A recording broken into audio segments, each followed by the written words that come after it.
Hey, everybody. Welcome back to another edition of Inside Lion Athletics. I'm Charlie Chitwood. I get to talk to everybody here in Lion Athletics. We start out with our friend Joe Morales, head coach of the Lion volleyball team. Coach, y'all are getting closer and closer to tournament time yourselves. Yep. Rough week last week, though, and you got to bounce back against the best in the league and then the team that's not. Right, absolutely. You know, and that's the way sports is, right? Like, you're fighting for this, and then you come up short, and you end up over here. The bottom line is we're still, our goal is still in set. We're still trying to make the conference tournament, so that hasn't changed, and I think we have a pretty good opportunity to do that this week. Like you said, we're playing Southeastern, the number one team, on tomorrow, and so we're looking forward to that game. We actually are. So why not? Make a statement. Whatever happens, but we're going to go out swinging, and so that's the mentality we've been preaching all week, and let's get it done. And then, we're being very optimistic about next weekend and going to the conference tournament.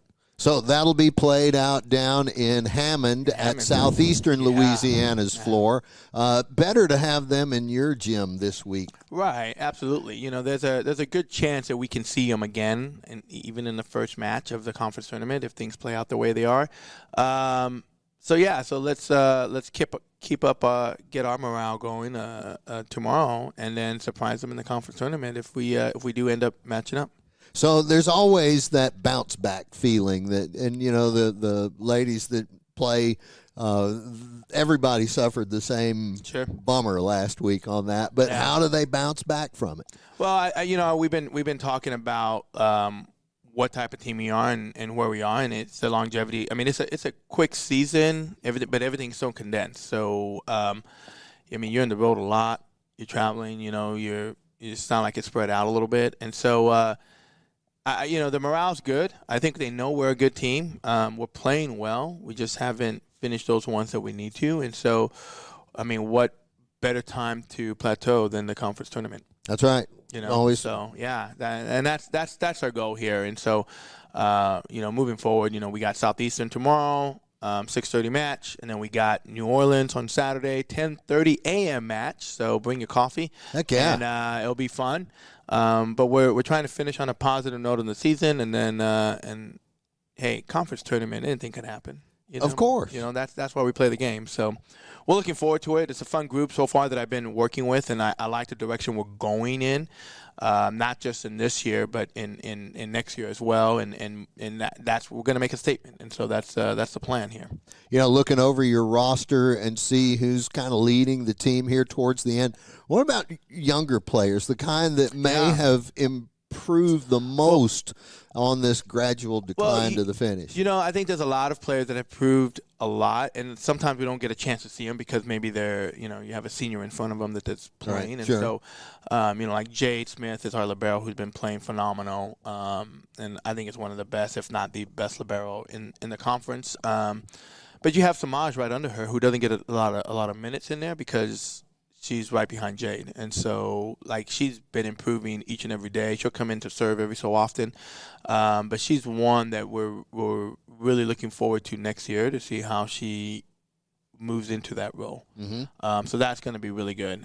Ellie, Ellie's our setter, and, we still got her for a couple more years. And so people are looking at her like, oh, she's, but, hey, it's almost like she's playing her first year. So we're excited to have her back. And I think, Gracie Campbell's another one we talk about who, I think needs to get into that role where Reese is at right now. And so, a lot of learning under these people, but they're experiencing a lot, and the practices have been good. And I think it's going to be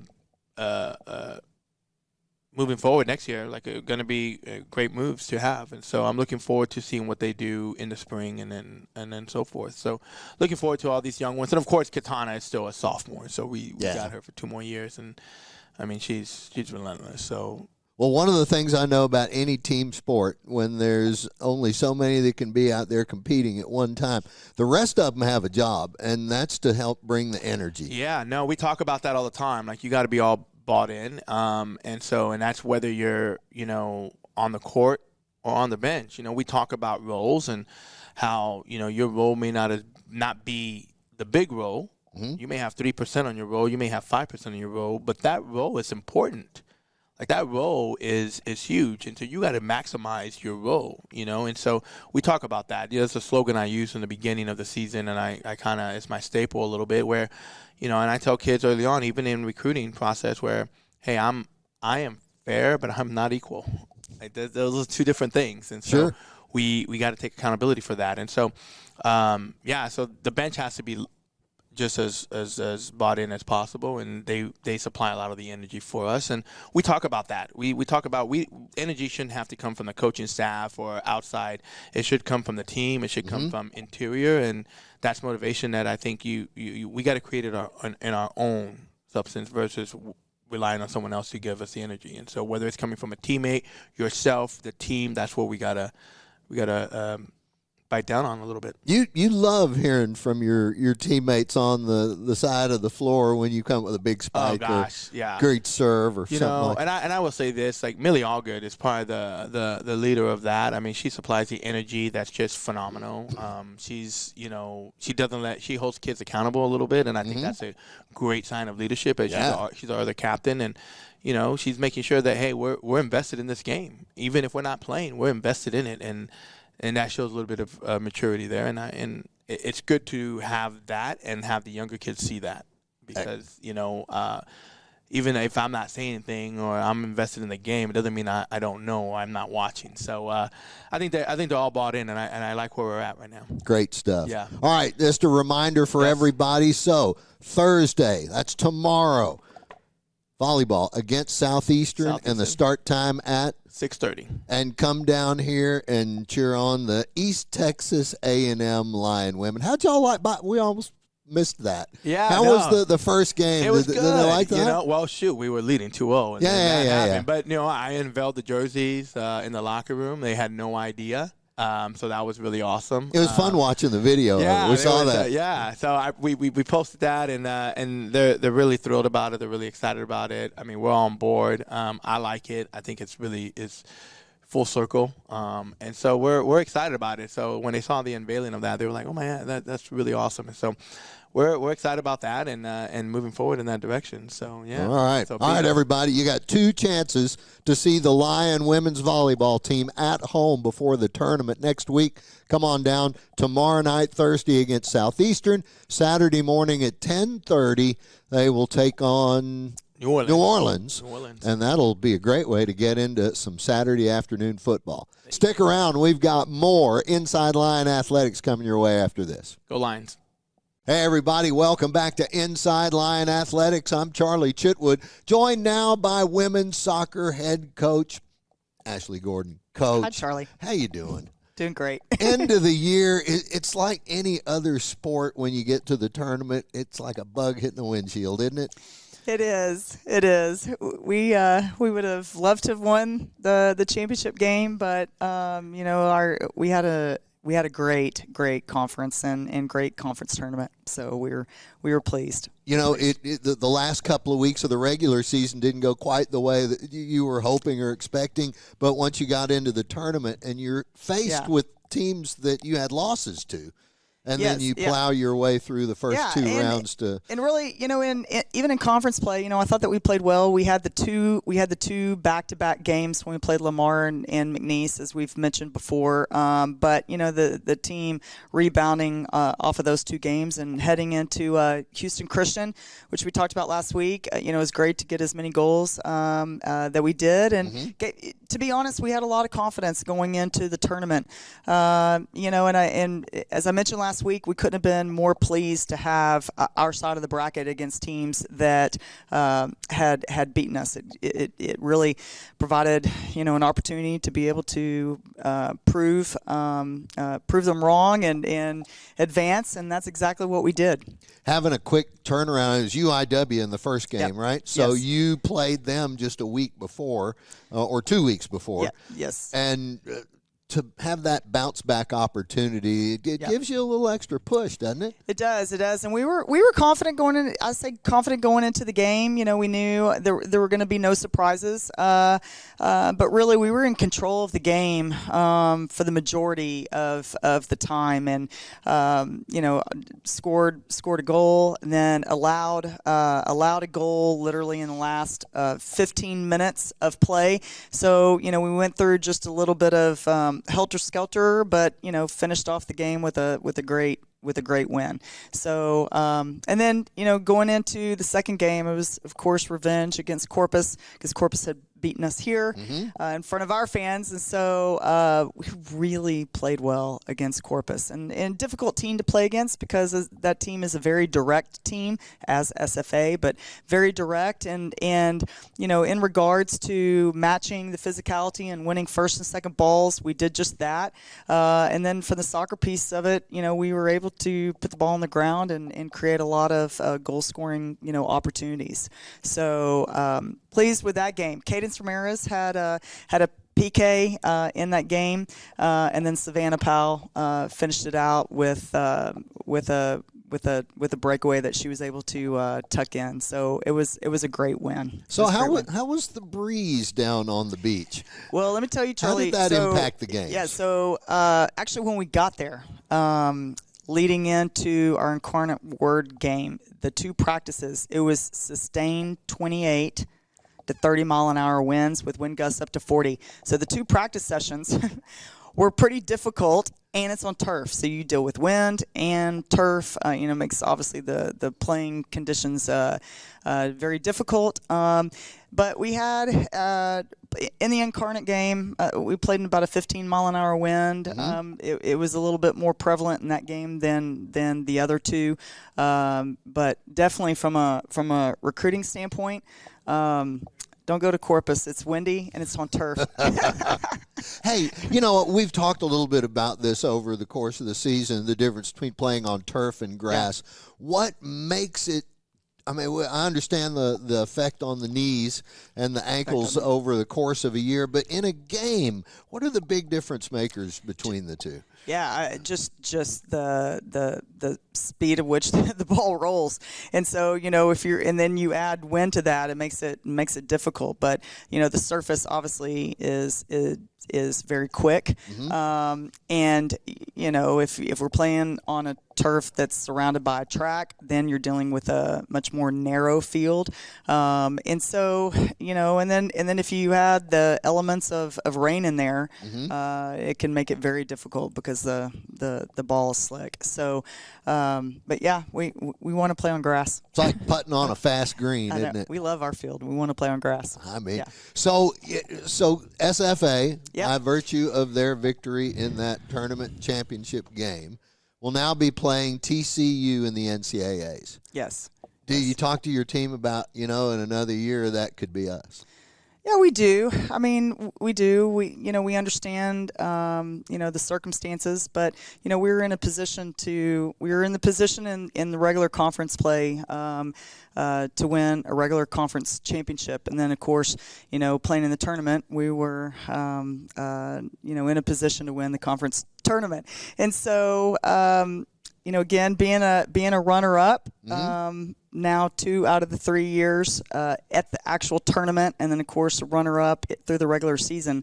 We're right there, Charlie. We're right there, and with all the minutes that our players have played, we've got great experience still coming back. We've got some great signees that have signed today, but going back to the SFA game, we played really well. No regrets. The SFA scored in the last 10 minutes of play. Game statistically was still, back and forth, and set pieces were even. But, they scored a good goal off of a corner, and then, we had to throw the kitchen sink at them and it's either do or die. So changing our formation and throwing more numbers into the attack led really to the defensive breakdown that led to a second goal. But we were good. We were good. We played well. And, I told our team, don't hang your head, because you have everything to be proud about, and about the way we played and how conference went. So, anyway, we'll be back. Sure. Said that. We'll be back No rest for the weary. You already have 4 of them signed up. How many more signees are you looking for? How many more players? Just depends on positional needs. I mean, again, we're signing 4 seniors from Texas area today, and then of course, everybody's looking to the portal of what's going to open up, and so whether it's 1 or 2, 3 more, I'm never signing just a player just to add to the roster. Sure, that's not my intent by any means. If I'm signing a player, it's because they're going to be impactful coming in their freshman year or the minute that that they get here. Right. So we're looking for impactful players. So with the House ruling and all that other stuff, the roster limits are likely going to come down. For soccer, that'll be 18. No, that's volleyball. So soccer, it's capped at 28. Okay. Not really going to affect us because for 3 years I've played with 24 to 26 players. So this year was really our largest roster. So with having 26 players, so really not affecting us so much in regards to having to cut players or limit our roster.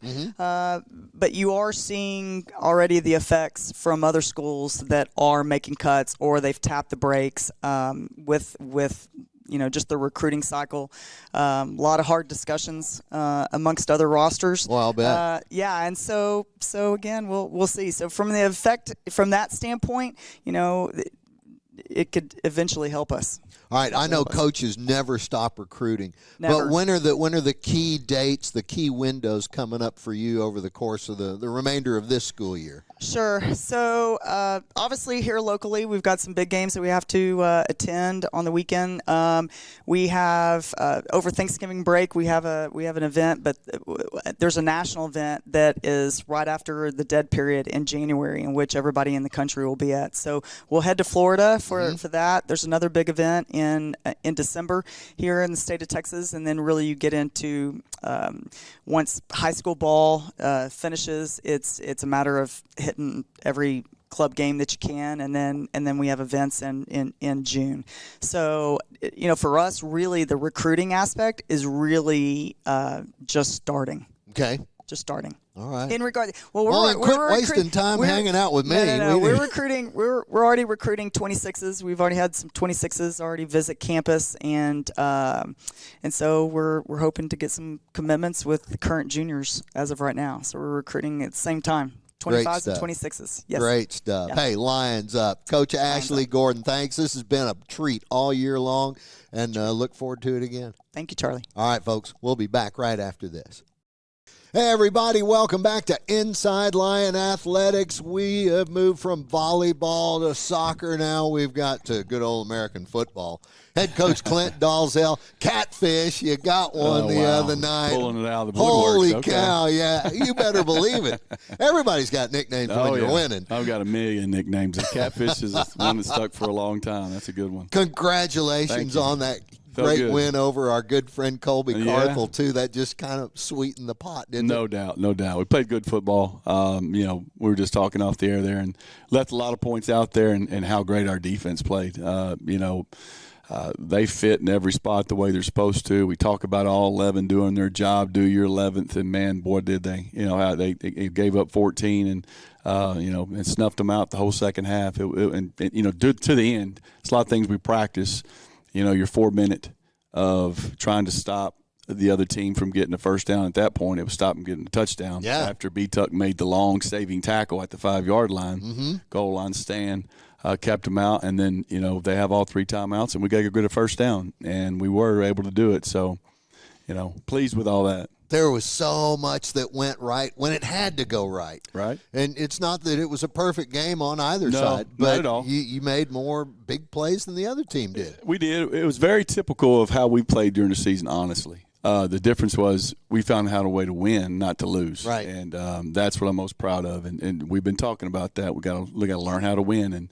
And first step, learn how to win. That Ron Peace, and we might disagree on this, but he played in our opinion, played his best game as the Lion quarterback. He wasn't perfect. He didn't have to be perfect, but he was able to get some of the passes downfield. I don't think they were quite ready for that. No. Northwestern, I agree. Two best games he's played. Obviously, the second half of UC Davis was obviously a great half of football, but full game, yep, he did a lot of great things, threw a lot of great footballs, into tight windows, down the field passing, which we, haven't showed a lot of, and be able to get off. Our play action was successful. Mm-hmm. We protected pretty well for the most part all night long, so that's a good combination. Guys catching the balls and protecting well, and Ron being on, we're going to have a decent night. And, I'm glad you mentioned the blocking and all, because I think that was the best O-line game for your guys this year. It was. The bigs were sharp up front, all the way around. I really do. I mean, offense and defensively, we did well. We talked about the defense and how well they fit into their gaps, and really not a lot of yards after Yak, the other night, with the exception of, the last drive where we kind of ran into each other and they got a long play. But, the resilience of B-Tuck chasing that down and tackling him at the 5, that's who B-Tuck is. Did Brandon Tucker want to tackle anybody after the game was over? He had 19 tackles in that game. What's crazy is he usually, for the last month, he's worn a red jersey in practice because he's so beat up. He made 19 tackles, and he didn't have a red jersey on this week. I said, whoa, what's going on here? He says, I feel pretty good, Coach. I said, I love it. Let's go. Outstanding stuff. So what about some of the other moments in the game that maybe we didn't catch from up in the box? Because there's always so much going on the sideline. Yeah, I mean, honestly, we're going to take the win. We missed a lot of opportunities, especially on the offensive side. We think we'd had 24 points that we could have scored with catches here and there, and just making a play, a penalty here, pulled a touchdown off the, missing 2 field goals. We could have put that game away, especially in the second half, probably midway through the third quarter, and just weren't able to do it. But again, the pleased with us hanging in there and finding a way to win.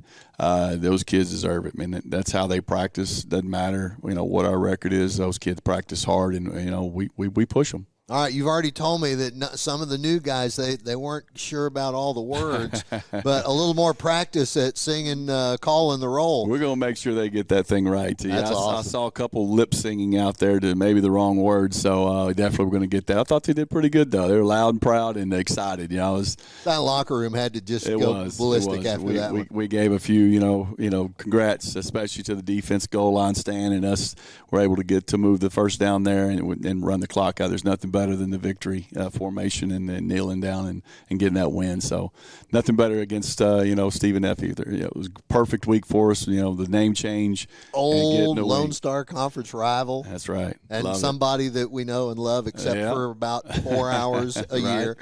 Right. No, it was sweet. It definitely was. Felt good and still feels good. Excellent. Hey, so there's still a couple of games left. This weekend it'll be Houston Christian coming to see us. What do you think of the Huskies? Yeah, they're a good football team, no doubt. I mean, they beat the brakes off of McNeese, who handled us pretty well. So they're a team, with the exception of Northwestern, who's had a really tough year. It's who shows up on Saturdays in our conference and who's going to play and who's going to have some plays go their way, who's going to make plays on who wins football games. And that's how you want it in our conference, with the exception of, Incarnate Word, who's played some really tough games too, the only team that's undefeated right now. It's a tight race, and any given day, like I said, anybody can win. And, we're counting on us with a little momentum now to go get this one at home. The Huskies, for a number of years, kind of had the role that Northwestern State has right now. They're struggling. But the last 2 years, their new coach, he came in and had some pretty stout recruiting classes that opened some eyes. Maybe where they are right now is indicative of some of those guys growing up a little. Yes, no doubt. They've got a really good defense. They've shown that time in, time out in the conference, and that's our biggest test on the offensive side, is finding ways to pick holes in what they've got going. And offensively, they've been a little bit struggling the last couple of weeks just because of quarterback situation. We talk about injuries in those spots and how hard it is to fill that role. And they don't just fall off trees, and there's a reason starters are starters. And when you lose those and you go back and forth and you're just not healthy, it's just hard to get continuity. So, we just got to get after them. We're pretty good about, putting pressure on the quarterback, and, hopefully we'll come out with another win. Tell you what, you came up with so many good wrinkles on Saturday night. Coach, how many wrinkles are there left with 2 games remaining in a 12-game season? You know, I just go back and watch Dan every week and see what wrinkle they put in, and we try to throw some of those in there too. Detroit's always got a lot of stuff in their back pocket to pull out and try some. But, you know,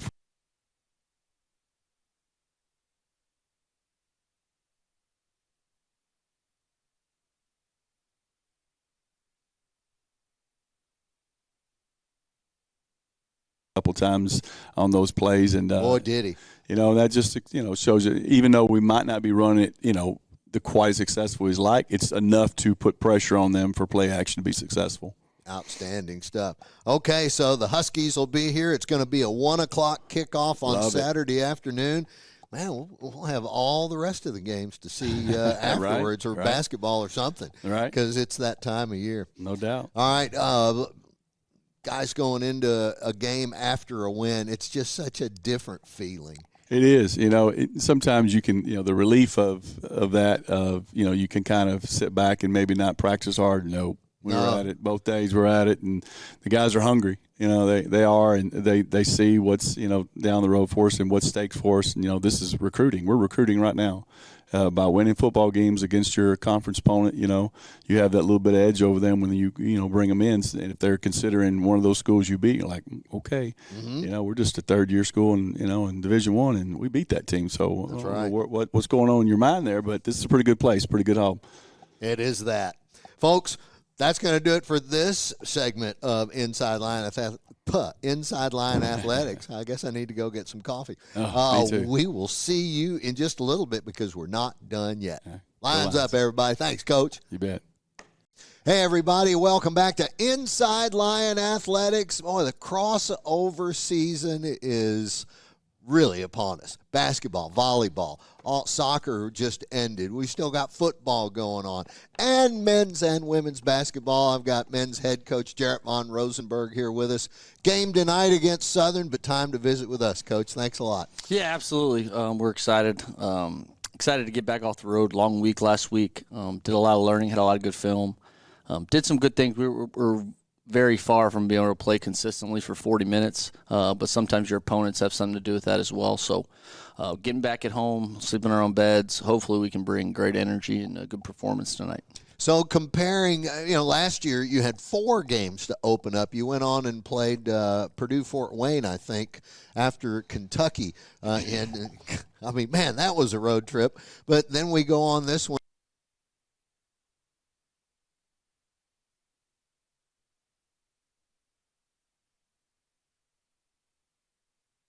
And first big road trip. It's tough. I mean, but it's November basketball. This is all about learning and growth for us. A bunch of new guys.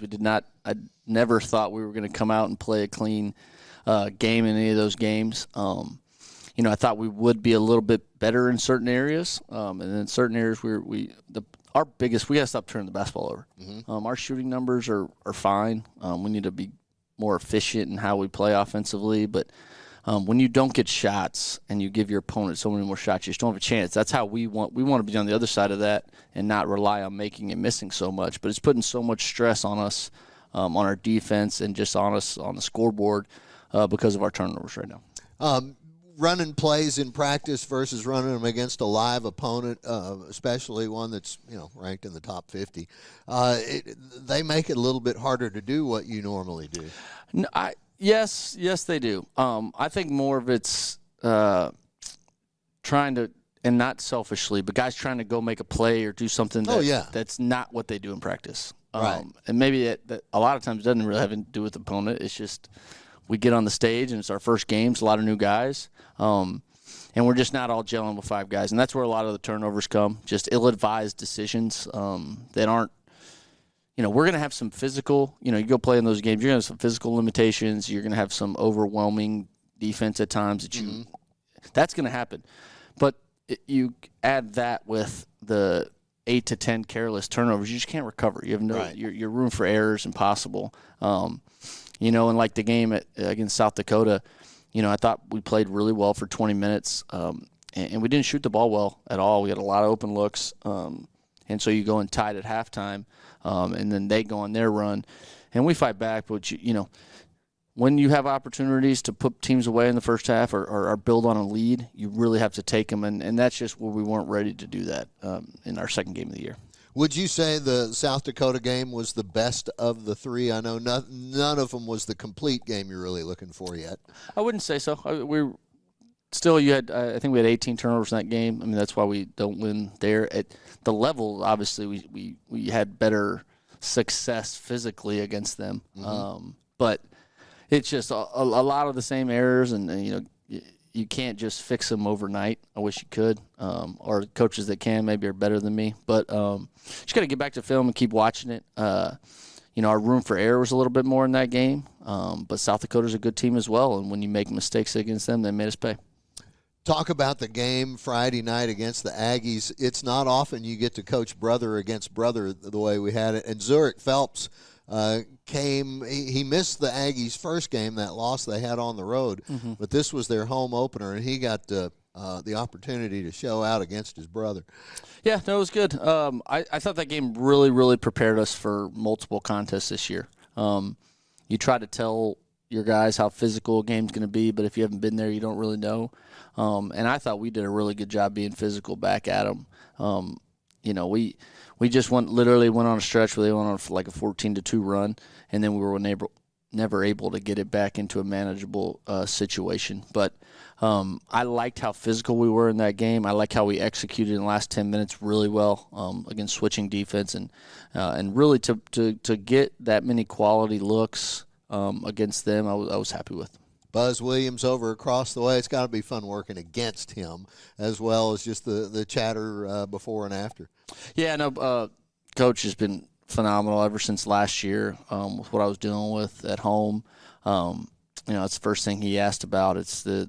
I know it's basketball, but we're in the human being the business. Arena of human beings and graduating players, and then we're going to play 31 games out of 365 days a year. So it's a lot more than that. It's a lot more than the scoreboard. It's what our guys have to realize too, and obviously we're trying to win, but all of our emotions right now are solely based on the scoreboard, and it's all results based. Like, you can take a bad shot and it go in, and take a good shot and not go in. That doesn't mean the bad shot, you need to shoot more of those. Right? And our guys that's a hard thing to understand. But over the course of the season and the course of getting better every day of practice, like how many tough shots can you make your opponent take, and how many good shots can you take? It really boils down to that, and that's all discipline and execution. And that has nothing to do with the scoreboard at the end of the day. All right. You get, speaking of scoreboards, you get to light yours up tonight. Southern is coming into town. How about the game with the Jaguars? That's going to be an interesting test. They're really good. They literally played the swing we just played, except they got A&M next week. So we'll all have like opponents. They were up in the South Dakota game, ended up losing, played well and showed well against Iowa. It's very two similarly matched teams. Two teams trying to continue to get more organized on both sides of the ball. They have a lot of new players as well. Coach does a great job over there. I think they finished first or second last year in the league. He did a really good job in his first year and second year. So you can tell they're really well coached. They're coming in with a plan. They're coming in motivated. We just have to be the aggressors, at our home floor. We got to be a step quicker.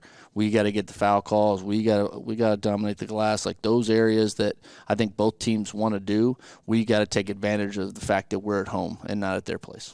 Lion fans will love the fact they get to see your guys tonight, but Coach, you'll forgive them if they're looking ahead a little bit to what they can watch on TV on Monday or Tuesday night next week when you go up against UConn. Is that who we play next week? I know. It's not the next game, but it'll be the one after the next game. Yeah, 6:30 tonight. That's. I literally haven't looked at anything UConn that's relevant. Really, we got to take advantage of our home games.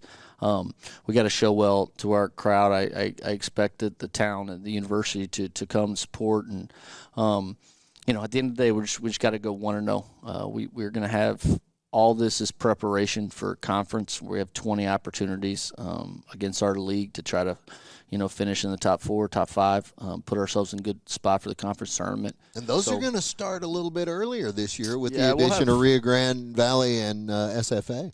Yeah, we'll have 2 games before Christmas, but they're not till December. So the Yeah. month of November is really just opportunities for us to continue to grow. All right. Well, come watch them grow tonight against Southern, folks. Thanks for sitting in on this segment of Inside Lion Athletics. We'll be back. We got a little bit more to go. Don't go far. Go Lions. Hey, everybody. Welcome back to Inside Lion Athletics. Hey, we get to get one of our football players out. It was a pretty good one this last weekend. Brandon Tucker, Southland Conference Defensive Player of the Week. Those awards feel a lot better coming off a dub, don't they? Oh, man, definitely a great team win for sure. 19 tackles, dude. You got everybody. Thank you. It's just, that's props to the D-line. Everyone doing their job, flying around, executing. That's a great team win for sure. Tell us a little bit about the preparation for a game. Obviously, it was kind of like a homecoming for the coach on the other sideline. Sure. But everybody, even it didn't matter whether they love him or not, they wanted to beat him on Saturday afternoon, and y'all found a way to get it done. Correct. We knew coming into the game that it was going to be a good one for us, and so that whole week we did best on best a lot, good on good, ones against ones, and constantly just flying around, executing just the little things. Coaches were hard on us during the week. It was a great week, and so we knew coming to the game, and it felt different though. Like, there wasn't no joking around. It wasn't too much. We were very I almost can't even describe it, but you could just feel it. Like the air was really thick going into the game. You could just feel that. It was mano y mano, and so we knew we can go out there and take it, and that's just what we did. So while the offense was trying to get everything rolling early, SFA was able to get a couple of scores, one of them on that turnover. But, y'all found a way to bow up and hold them out again. How did it feel when they took that third touchdown off the board for SFA? Man, it was a blessing because I thought, I was like, man, it's over. I thought it was going to be a dogfight, but something we worked on all year was just no matter what, facing adversity head on. Whatever happens, so be it. Let's keep going. And so that's something that we've been practicing and preaching and harping at. And it was time. But when they took that third touchdown off, it was definitely it was definitely a blessing.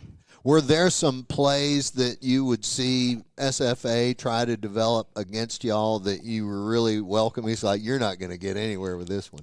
Right. Those screen passes would be part of it. For sure. Like I said, coming to the game, Coach Tyler had a great plan. And everything that he told us that they were going to do, they came out and did. And so we were going against the ones, and they were giving that same look. And so the way it looked in practice was the way it looked on Saturday. Oh, that really helps. Definitely that's big. And so we knew they would give us some unbalance. They knew they'd give us a lot of counters and the screens. We knew all of that. Third downs, they're going to go on two. And so it was just attention to details and being able to communicate with each other. And, that's what we did. Talk about the way that you guys lift each other up in practice, especially with the O-line. They've had some of their struggles this year. Arguably this might have been their best game of the season, and y'all helped them get prepped up for that too in practice. For sure. No, definitely. Just motivating guys. Don't put guys down. That's been the thing this whole year. Because there were times where offense had to carry the defense and vice versa. And so just maintaining a positive attitude. And this time last year, it was kind of like guys are kind of more checked out, but we knew that couldn't happen this year, and so everyone had their goals. Remember your why you're playing the sport, and when everyone's working on their goals and just doing their job, it was easy to do what they did, and like I said, they practiced hard this week, that week, and look what happened. And so and the energy from the sideline, especially as that game progressed, everybody was in on that. No, that was off the chain, and coming out, SFA, they were cheering real hard, and all the players, they were having a good time. It looked like, but we knew that was fake confidence. We knew that they were just not for show, and what you saw coming into that was third quarter, fourth quarter, second half, that was real. You could feel it. Everyone dancing, having a good time because we knew in our hearts that okay, we got this game. And that's what you saw. So it was definitely a party on the sideline, for sure. All right, 10 tackles in a football game is usually a pretty busy night. For sure. And you had 19. Did they run every play to you? Did it feel like it? It did. It's funny. Kyrie Anderson, the wheel linebacker, I was telling him, dude, about the second, third quarter, I was like, man, I feel like I haven't had any tackles yet. Like, to me, it felt like I wasn't really doing anything, but I was just focused on doing my job. Mm-hmm. And so usually, like, we'll talk back and forth during the play, like, okay, this is coming to you, this is coming to you. And, you know, I feel like everything's kind of going away from me. And, you know, I looked up, and they're like, oh, you're at this many tackles during halftime. Oh, wow. Really? Right. And so just do what I did in the first half, just do my job. And the more I did my job, the more plays came to me. And I knew they're going to run counter to me. And just having to defeat the block and make the tackle was something that I've been practicing, and, you know, and it happened. So for sure, that was big, very exciting. So when did y'all get together as a team next after the game Saturday night? Was it Sunday or was it Monday's practice? It was Sunday. Yes, Okay. sir. So how was the tone of that first practice after the dub, as big as it was? Oh, man. So Sundays we have our meetings and all that and walkthroughs, and it was just like, man, we did it. You know, everything that we said we were going to do, we went out there and did it, and it was just a great time. I think everybody came together as like a family, like the brotherhood for sure kind of finalized, because we what we did in practice that week, it all happened. And so it was very exciting, very, very exciting. And we thank God on Monday we have our Bible study with the football team, so we got to go in there. We thank God, we pray to God, and because that wouldn't happen without him, you That's know. awesome. So we wouldn't be here without him. So that was Big definitely fans big of that. for sure. That was definitely big. All right. Let's see. Houston Christian's coming up here. What Yes, what sir. about the prep for that? Man, we're trying the same feeling, the same preparation we did for SFAs, the same thing for Houston Christian. Just, you know, they're a great football team. You know, they could come in here and beat us, but we can also beat them. And so they beat McNeese, and y'all saw what McNeese did to us, so it's something that we got to prepare for. But, you know, if we continue to do and work how we're working, it shouldn't be an issue. I think we can go in there and get it done. Just, like I said, being humble, you know, not trying to get too airheaded, and just go in and take care of business. All right, last question before we run out of time. But, you know, individual awards that come out are usually based on the team's performance. Correct. And you led that. When did you find out that you'd been named the Defensive Player of the Week? Yes, sir. So How'd that go? So it was something me and my dad were talking about it's funny. Me and my dad were talking about it on that Monday, that Sunday. He called me real early, just asking how I felt and all that. And I'm talking to him, and as I'm talking to him, Coach Dolezel had called me.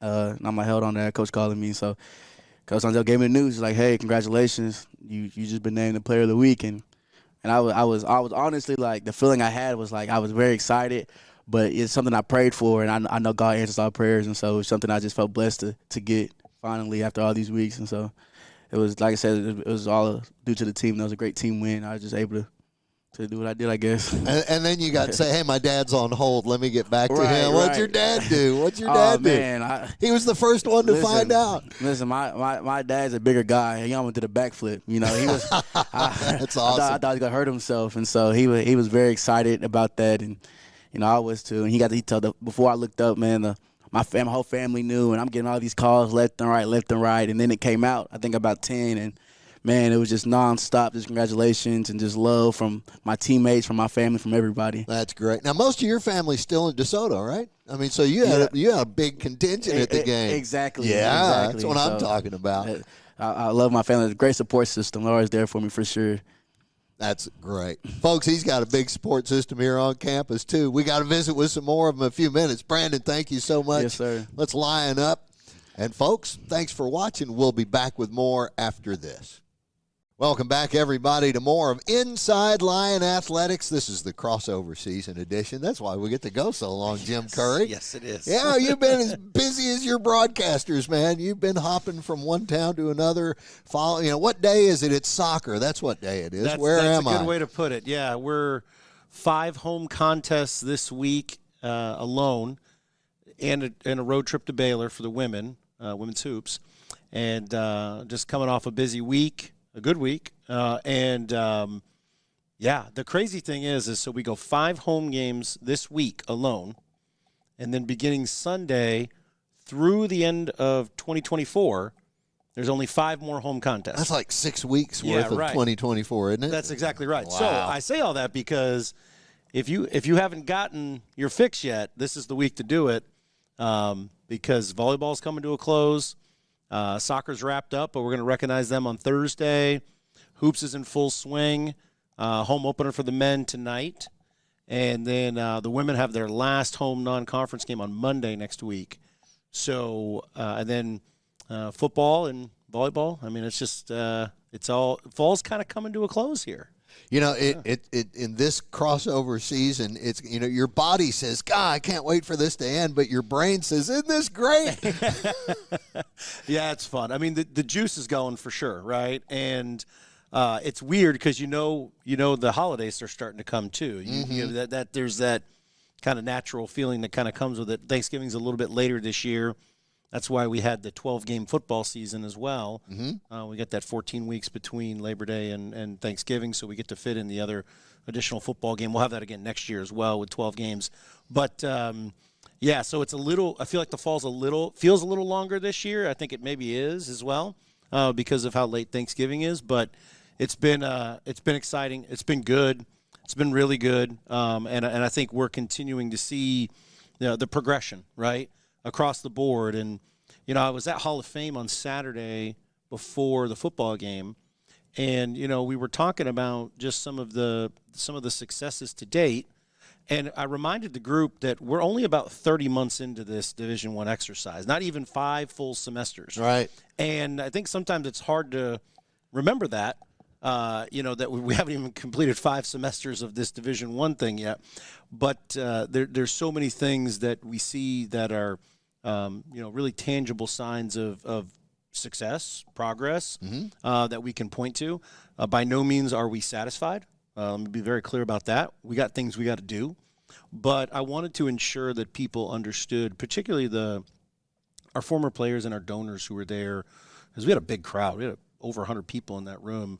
But I wanted to make sure that they understood just the impact of their contributions, the impact of their support, and how important it is for what we're doing in the future as well.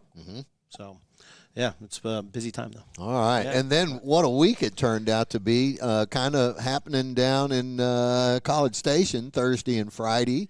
Had the vote Thursday. Yeah. We're East Texas A&M now. You know, it's kind of crazy. You said that. You just said that. And I got thinking, I was like, oh, it hasn't even been a week yet. I know. I mean, and but I'll tell you, the response has been really positive. And, you know, credit to a lot of folks across the university, but certainly some folks in athletics that deserve a lot of recognition. And first and foremost is Avi for what he's been able to do to help make that transition. And then Mirage, the rest of the external team, you know, stretching all the way back to the university side, marketing communications, Michael Johnson and his team over there. You know, there was a tweet out by an account that kind of follows mid-major basketball, and it was really a day after the announcement, and everybody had started to see all the transition on the digital assets and some of the physical assets as well. And they just called out how quickly, you know, a name change occurs, and then you start to see that in practice, right? And so I was really appreciative for them to call that out, because the work that was being done, not just contemporaneously, but in advance of that to prepare for it, was incredible, frankly. And that was on top of just the normal daily grind that comes. And so at this time of year. Oh, my gosh. When yeah, right. 27 sports are all afield. It feels 7 like of it, them right? in the playoffs. Yeah, right. It feels like it for sure. So again, we got a lot of work still to do in that regard as well, of course. We'll use the next 6 to 8 months or so to really, before we get to the start of the next academic year as a university, to keep working that transition. But, you know, we had some good energy around the rebrand already, and then it almost felt like after the win in football on Saturday night, it was like this kind of just built up emotion in a really positive way that just let loose. And I mean, the phone didn't stop for a while. That's great. Let's great. put it that way. So that's great. And I heard the same thing from other folks on the cabinet as well. So I was still having conversations with some alums yesterday. So again, the energy is there, and now it becomes, what do we do next, right? How do we take this opportunity and then continue to leverage it in support of what we're doing? And so we've got some things we're working on in terms of a little bit of a membership drive campaign to get more people involved. And that's what I've been talking about with some of these alums who are like, hey, how can I help now? Like I'm excited, I'm re-engaged, and but what can I do next? And I said, well, it's coming. And really what I've told them is that the fundamental premise behind it is that we now got to get more people engaged in what we're doing and supporting. We had a record-breaking year last year in terms of number of donors to athletics, but that number was still less than 1,000. Yeah, it can go up. It can go way up, and frankly, it should go up because we've got over 100,000 living alums. We've got generations of student athletes here. We've got so much energy right now around the university athletics program that now it's on us to try to find the outlet for them to reconnect and re-engage. But as I've kind of always said, we're going to go as far as our supporters will take us, right? And really. There's gas in the car, man. Hey, you got to have it. You got to have it, right? You got to have it. And we've got championship aspirations, but it does require championship support. But, given the energy and where we're going and the trajectory in the last 18 months since I've been here, I know I continue to be reaffirmed that there's no limit to what we can do here. So there's got to be, in the transition of the name, y'all have got to have a checklist for where the priorities are, or where we replace A&M Commerce with the new East Texas A&M visibility. The first thing you did was get some uniforms for your student athletes, and I mean like within hours of the decision, and then the next day. Yeah, we were ready to roll. And again, preparation, right? That doesn't happen overnight. You got to plan a little bit for it, but yes, we've really what we've done is we've, as a university, collectively within our respective areas, we've kind of done a high exposure, medium exposure, low exposure analysis for all the different elements, and then prioritize based on that. Yeah. So what you're going to see is trying to attack those more public-facing, outward-facing elements first, and then start to work back in from there. So we've got some couch inserts that's got like A&M Commerce on it, right? We'll get to those. They're not going to be the high priority right now. Yep. The TV visible elements, of course. Again, credit to Avi and the external team for attacking that, because it says ETAM on the score line below the screen on everything. Everything, right? The different places you'd go to find out results. And next week we've got a linear TV game against UConn on FS1, so national TV broadcast. And we wanted to be sure that East Texas A&M was right there and prominently featured, and we're going to be able to do that. So, so we started kind of there and then started to work back in. There's some things that are going to take a little bit more time, turf in the end zone, scoreboard header, and things like that. But we'll be even though the big pops here, the work's not done by any means, and we've got a lot more to do. But it'll be kind of a systematic process that we go through, and I think anybody that's interested in it, just knowing that there's some thought and some intentionality in terms of how we're doing that process. So Brock and I, right before we got on the air at A&M, we decided that, okay, if you say Texas A&M Commerce, it's slug bug time. And so the first time I messed up and I punched him, and he says, no, that's not the way this works. I punch you. So that kind of got us to clean it up pretty good. I think we had an over and under for 7 on Saturday, and I don't think we reached the over. So we're okay. getting that ETAMU, and you just put a little P at the end. Eat 'em up Lions. Eat 'em up Lions, yeah, no doubt about it. All right. It's going to be a busy weekend. You're going to be going up to Connecticut to store to that'll be next week. I got to get through this week first. Oh, that's right. That's right. So women's hoops last night, took care of business. Again, that was the type of opponent that we did exactly what we needed to do against that type of opponent. So credit to Coach Val and her team there. That was a good prep for what they've got coming Thursday down at Baylor. So they're ready to roll there. I know you'll be talking to her as well. Tonight we got our home opener for the men's side against Southern. Tomorrow we got the double dip. We're at home against Southeastern, number 1 team in the conference for volleyball. And we're looking to clinch a spot in the conference tournament there in a deep league this year. Again, women are on the road for hoops that night. Friday we get to maybe catch our breath for a second, maybe take a shower, whatever. And then Saturday we're back at it, doubleheader.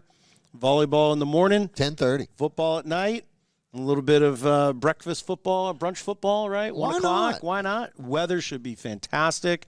71 for a high, sunny, no rain.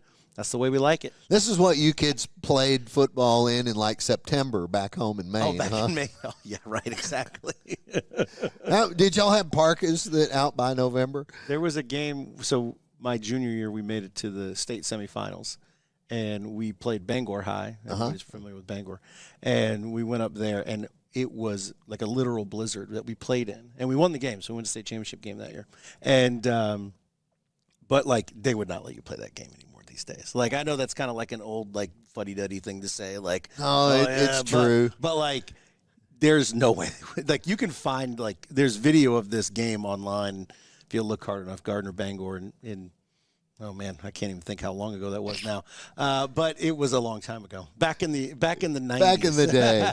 Back in the day. Back in the 90s. But y'all had 2 crossbars on your face masks, right? That's Not right. just Not one. just one. We had 2. That's right. So, but yeah, we played it. We played in a blizzard, and it was the best part about it is we won the game 20-6, I think, and we scored a touchdown, and they had to spot the ball, and then the officials had to stop the game to dig to find the goal line to see if it actually crossed the goal line. And Oh, man. So. Yeah, they wouldn't let you do that anymore. I don't No. Yeah, I've had so many people that it was popping up when we were still doing the Jefferson broadcast. It's like, are we going to play tonight? Because it's going to rain. Yeah. It's like, yeah, they're going to play tonight. Yeah, Why right. are they playing in the rain? I say, it's football. It's football. Football, right? Exactly. And, you know, in rugby, I played in Dallas, and we played in a driving sleet storm one time that, you know, everybody would pull their shirt up over their head to run into the wind, into the hail that was falling. And there ended up being 4 to 6 inches of it. It was nuts. Oh, wow. But they probably wouldn't let them do that anymore. No, probably not anymore, no. Well, and Monday, before we come back on with the next edition of Inside Line Athletics, Monday, women at home. That's the last time they'll be at home this fall. Oh. So against UTA. So a good opponent. Big game. Yeah, big game. Going to need everybody there as well. So if you need your fix, we've got it for you this week. And then if not, then you're going to have to wait a little bit, unfortunately, for your next opportunity. We've got some December home games. And then we got a game on the 30th as well, right after Thanksgiving. So if you're looking to get away from the relatives a little bit or get the kids out of the house, we got some good options for you. It won't be long. If you got a Basketball Jones, they got it, whatever you need. That's it. Hey, we got to go, Jim. We got to do this again next week. We got to have something to talk about. We have something to talk about every week, it seems, This doesn't is it? true. That's it right. does. All right, folks, line up. Jim Curry, thanks for all your time. Thanks for your time. We've got one more to go. Stick around. We'll be back. Hey, everybody. Welcome back to Inside Lion Athletics. One more segment to go. It's been a long show today. I've got Valerie King, head coach of the Lion women, fresh off of their 100-point night against Laterno last night. Coach, it's always good to get a game like that where everybody can just do what they do. Yeah, I mean, it was good for us to get out there and, you know, get some reps with, you know, just against somebody else and get some confidence going. Also, you know, getting some bench players some minutes. So it was really good last night. Yeah, you even the ones that ended up cracking coconuts and on the floor, everybody's okay from that, right? Yeah, Jay's good. She, you know, I think she's feeling a little bit better, but, you know, we'll see as the next few days go on. There was a lot of for Lion fans that just saw the team, I mean, there had been another opportunity with North Texas at Dallas, but, you know, to start picking up on the way this team is built. It's just so different from what we've had in previous years. It's got everybody excited. Oh, well, Bigger up front always helps, Coach. I'm glad. Yeah, I mean, our fives have come a long way, you know, in the preseason, the past few weeks, even the first 3 games of the season so far. All of us giving us great minutes. Nylock, you know, we talked about last night, stretching her minutes and just trying to get her some more minutes and working through and playing through some stuff. So that was good for them. You know, and all of our new kids, our returners have been really good, and our new kids are, you know, really, you know, they're caught up to speed now, getting game reps and really producing where we thought they would. Well, you've got some that just because they grew up together, but they grew up together over in Germany, And how many games do they have where they played together? The two Horvath sisters, and then her name escapes me. Your Alva. post, yeah, Alva. Yeah, I mean, countless. I mean, and I think I take that for granted a lot. They know each other. And they all three play well together. It's trying to find those opportunities for all three of them to be on the floor at the same time. With our substitution patterns and stuff. So, Nina was able to get quite a few minutes last night. Also moved her to the point. So, trying to get her some minutes there and kind of seeing what she can give us there. How many times have you ever run across having a pair of sisters on the same squad? It's not super rare, but it's still something noteworthy. I think it's my only second set, but second set of twins as well. Right. So yeah. They're interesting when they're on the floor together. Both of them are very vocal with each other, super competitive, and they tell each other what they need to be doing. So it's good. How much German are they using out on the floor, Coach? That's the other team can't tell what they're talking about. Halftime last night, Nina and Alva are talking German, walking off the floor, talking about, the last play we ran at the end of the second quarter. And I have no clue what they're talking about. So, they fill me in when we're in the back in the locker room, but they were speaking German. All right. Hey, so let's talk about the progress of this team. It's early, different levels of competition. Is this team kind of off to the start out of the blocks you were hoping for? I think so. I think we're in a good spot. We have a long way to go. We've got, I think we've got a lot of stuff we still need to work on, but we've taken good steps the past 2 weeks, I would say. Defensively, I think we still need to step up a couple levels where we can be a really, really good defensive team. And offensively, I think taking care of the ball a little bit better. We really, really need to do that, and it's got to be like super, super important to us every day. Coach, we've seen guard depth here for years and years, but man, you've got some guard depth that we haven't seen before. Yeah, Hannah's been giving us some really, really good minutes. And she can score in bunches. I think that's what, I don't know, any college coach really looks for, on the onset of recruiting and stuff. She plays fast. She fits our system, obviously. And she can make a three. She can drive it by somebody, and she's super active on the defensive end. So, she's given us stuff on both ends of the floor, and Nina is giving us really, really good minutes off the bench. She's super pesky on the defensive end. Can get some steals where those things we weren't getting last year. So she picks her spot. She knows when she can, has an advantage on something and can get a steal for us. And then Jay's obviously day-to-day right now, but she gave us some really good minutes last night. Having three guards off the bench that are able to play valuable minutes for us, I think it's great for us right now. Well, it better be, because you're going to step up the level of competition a little bit on tomorrow night when you go down to Waco and face the Baylor Bars. Yeah. Baylor, top 25 team in the country. I think they're maybe top 20. And they're really good. They have some of the best players in the country. They got two players on the Wade list. But they play fast, and they can get up and down the floor. They're going to pressure you on the defensive end. So we've got to be able to take care of the ball, and be able to run our offense against a pressurized defense. So what are the goals on this one? Obviously you want to win if you can. But there's still going to be measures that you can reach that give you some success from the game. That's right. For us, it's getting back in defensive transition and getting matched up 5-on-5. Trying to take away easy layups, easy buckets for them. So that we'll put a premium on that. That's the first thing we'll talk about when we walk into film here. And then, like I said earlier, taking care of the ball. Those two things right now are the biggest things for us to, take the next step with our team. Okay, very good. All right, Coach, time flies by when we're having fun, and you got a meeting to go to.